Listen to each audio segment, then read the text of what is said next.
guys, what's going on? Will here, Flawless Crested Geckos, coming to you guys with another video. Exhausted.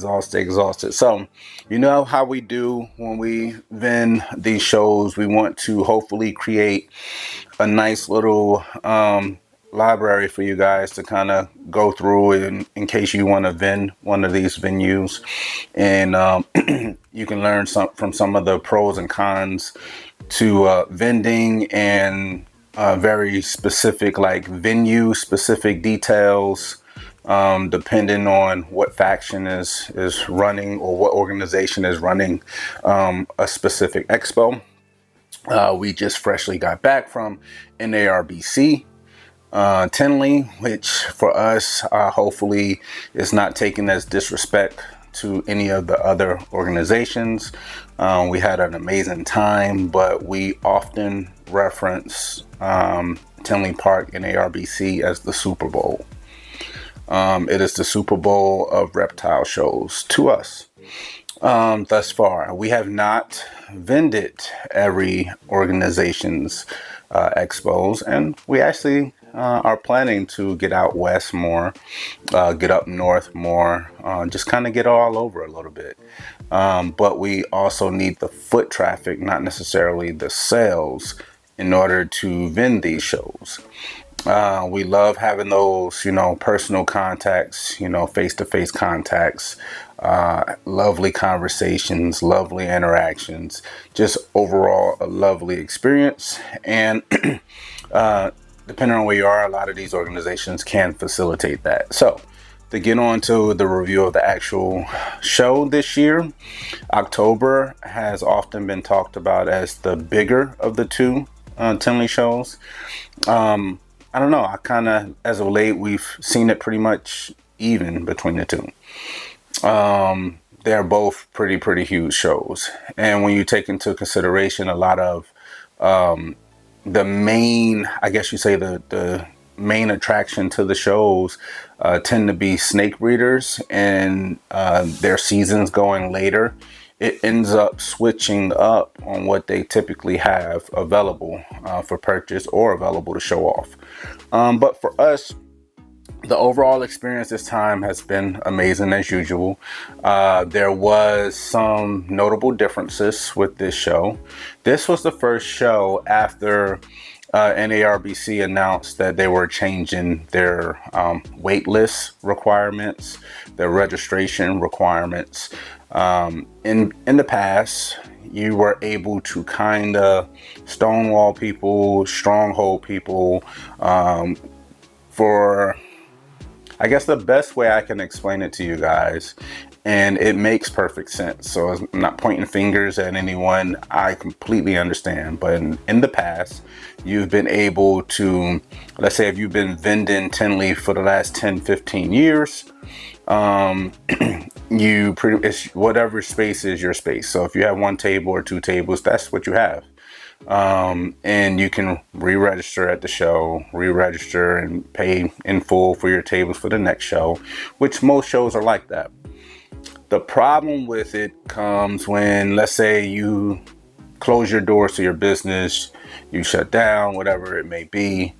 Let's say your table costs with power or whatever, I'll round it off, let's say $500 a table. Tinley is very expensive to vend. Table cost is up there amongst some of the highest. So it's about $500 a table, or $500 per table, because two tables you're going to pay double the price. So it's such a high valued place, even for potential breeders and vendors to want to be at, because of the foot traffic, that some of the breeders that closed their doors and no longer breeding still was kind of holding a strong hold on their spots. So if you have, one table, two tables, three tables, whatever, those are your tables, and it's been your tables for the last 10, 15 years. You're no longer even breeding anymore. But the messed up part was, regardless of how many tables you had, you were paying for your tables, and you were never even showing up to the shows, but the tables were yours. how does that make sense and why? It makes perfect sense because now you're able to kind of, it's like a leasing sublease type of situation, because people were ready to pay and were paying $2,000, $3,000 for tables that were 500. So kudos to Bob and Brian for really circumventing that, because honestly, and these are some of the things that we look at from our perspective as breeders, as vendors. We are spending our money, yes we are, but at the same time, whether it's our $500 or someone else's $500, whoever's paying for a table is paying for a table. So in theory, the NARBC is still getting paid no matter what. So for them to kind of think forward and try to accommodate breeders and vendors, I'm very impressed. So to see that movement as things progress, that's evolution. That's changing with the times, passing of the torch. So I love that, because people were basically able to sit at home, pay for tables, and double and triple their investment and never really have to leave the comforts of their own home. So how have things changed now? Now you have to actually be there in person. You have to re-register for your tables. The person whose tables they are, you have to be there to re-register. And like with anything else, look at what we all been through. Hurricane Helene, Hurricane Milton. There were people who had to cancel because of the hurricane. And I think everyone understands why they would not be able to be there in person, but would still be able to register from afar, or remotely. So obviously there are going to be some exceptions to the rule. You're going to have complaints no matter what, as far as, coming into them. They're just trying to figure out a way to run their business in the most efficient and respectful manner. So we had an amazing time. We were rearranged around, since this was that first show. After that announcement, there were a bunch of people that lost their tables. There were a bunch of people that they were able to clear off the wait list, that just fell off the wait list. There were a bunch of people that was able to move off the wait list and into the venue. You can still project to be on the wait list, the new wait list, for 4 to 8 years. 8 years, you're talking about ball pythons. 4 years, anywhere between 4 and 8 is any other species other than ball pythons can get in quicker, can get in faster, but it's still a lengthy wait list. So they were a little mixed up. When we first got there, we were no longer in our previous location where we were, and they moved us around a little bit. And even the spot they moved us to, which it happens when you have multiple people working on the same projects. We never had our place marker in our spot, so we were kind of clueless on where we were, but it all ended out perfectly fine. They were very quick to kind of jump to anyone, not just us, needs, any other vendors' needs. Their response time when you're there, they are really, really working hard. The staff, the security, the people moving around tables, because to set up our display in our small area, we actually swap out the 8-foot tables and opt for 2 6-foot tables. So that's kind of how we utilize our space. And we try to get our signage up high so everyone can see us and at least know, hey, they're over there, which everyone tends to tell us when they finally get to our booth. We know that you were over here because we can see your signage. So signage is extremely important, as you guys know, with marketing and advertisement.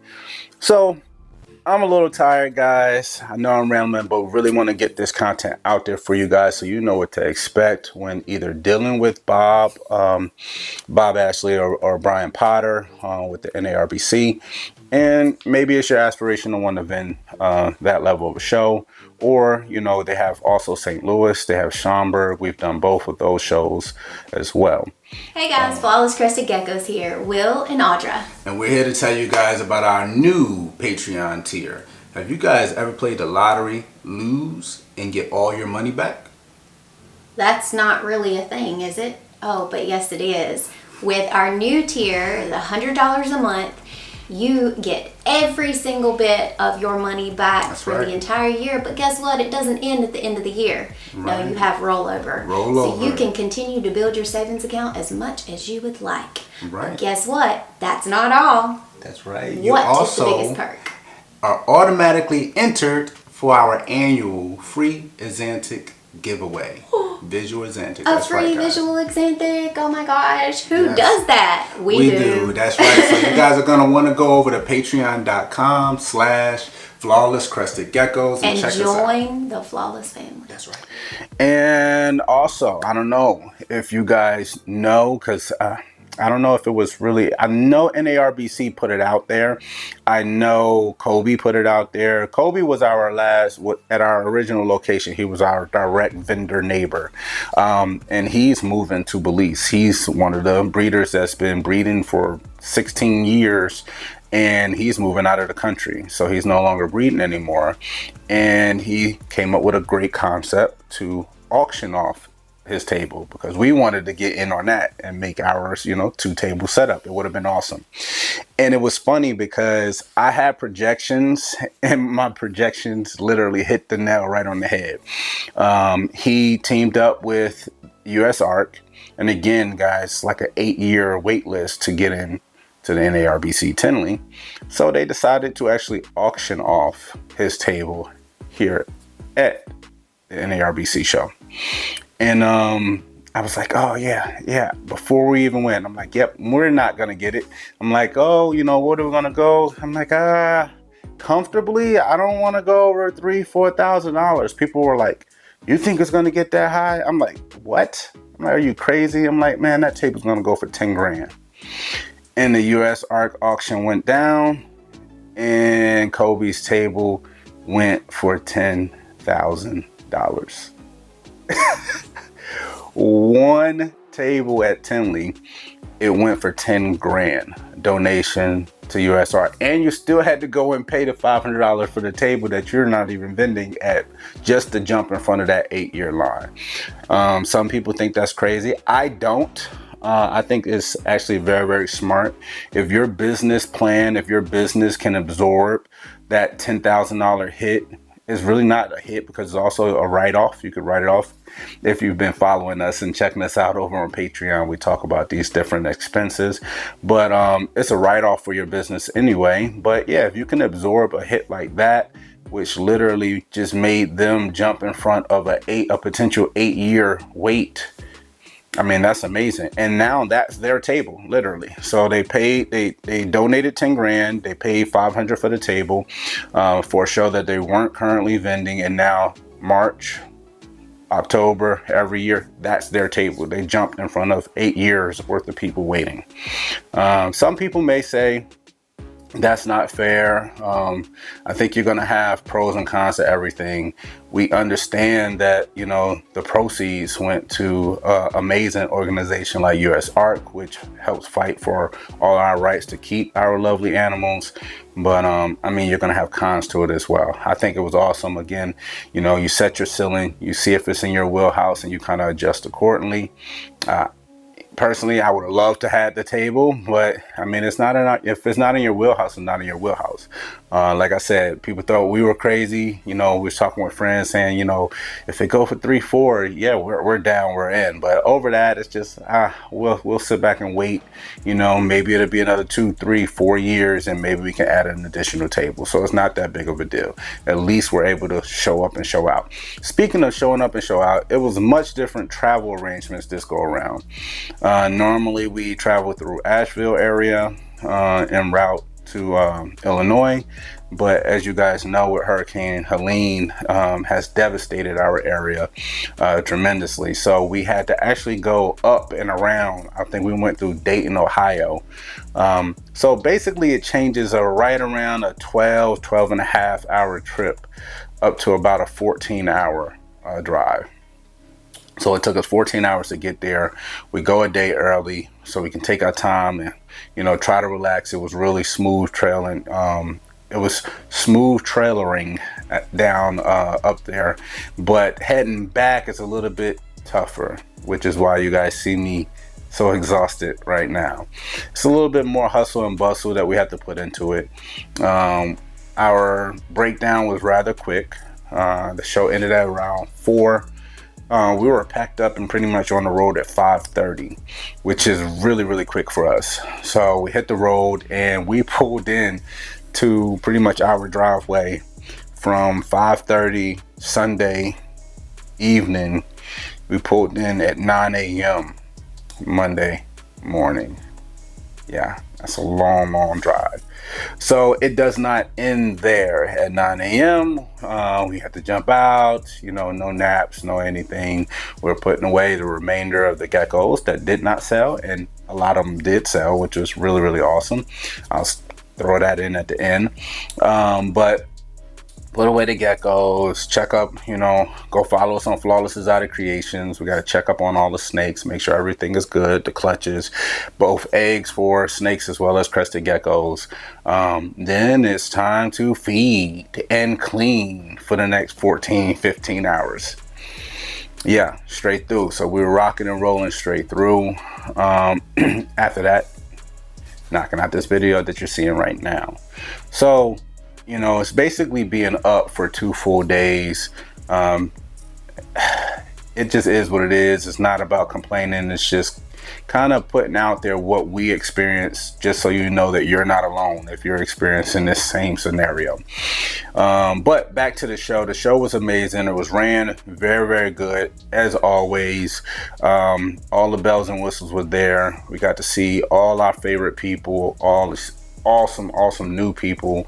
The customer base was insane, but this is the little twist I'm gonna put on it. For clientele and customer base, what were they looking for? Customers was looking for all high-end animals. It was insane. Setup day, which was Friday, we sold half the geckos we sold for the whole weekend. We sold on Friday during setup. And you're talking about empty backs, exantics, high white reds. I mean, there were leaving left and right. I mean, we almost couldn't get set up fast enough. VIP, it was 2 pretty much swarms that came through. First, it was vendors who were already kind of set up, and as soon as they saw it set up, and they came through and they made their picks and made their purchases, and we were quite taken back. We thought we were going to move kind of middle ground, some of the entry-level animals as well. Hardly any entry-level animals actually moved at this particular show. It was all higher end, middle ground, and high end geckos as well. So we brought out over 100 crested geckos, and we only returned literally with 53. So still got plenty, which also now we're ramping up for the next stage for you guys, which is Black Friday. So check us out on Instagram. Hopefully you're on Patreon, because they have first access, first dibs. You're going to want to stay tuned into that, because we're going to have a mega Black Friday event with tons of geckos, and we're going to ramp that promo and marketing tour pretty much now. So we're going to be working diligently for you guys, hopefully to get you guys your next flawless crested gecko. But overall, we did extremely well. We are extremely pleased with the turnout of both the people as well as the success of vending this show. And I don't know, we'll see you guys on Thursday. As you know, we drop these videos 2 times a week minimum. Also, we got a giveaway. So if you're stuck in here this long for the video, thinking this Friday, we are actually going to have a giveaway. And you guys know, Patreon members, we're going to be giving away that heat. So Friday, we're going to do a giveaway. We'll announce it again on Thursday. You're going to have to stay tuned and watch some of these videos. We want to tap in with our lovely, loyal followers and subscribers. And I don't know, maybe you'll win. Anyway, it's Will, Flawless Crested Geckos. See you Thursday. Love you guys. We out.